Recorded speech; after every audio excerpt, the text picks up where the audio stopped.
It's your fault. Look at me.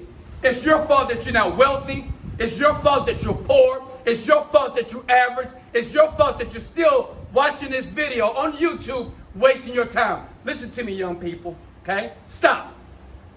It is your fault that you're not living a prosperous life.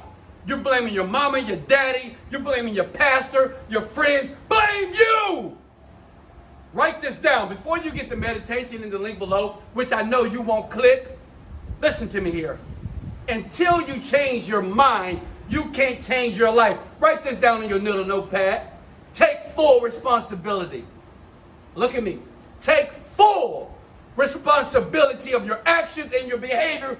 Then, and only then, you can step into the doors of prosperity. Hey, guess what? I've made hundreds of millions of dollars, okay?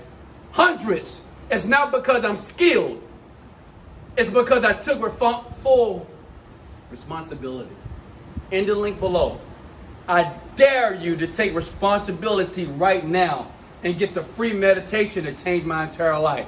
It might not change your life, but if you never move, if you never take action, you'll keep getting the same piss poor results that you're getting right now.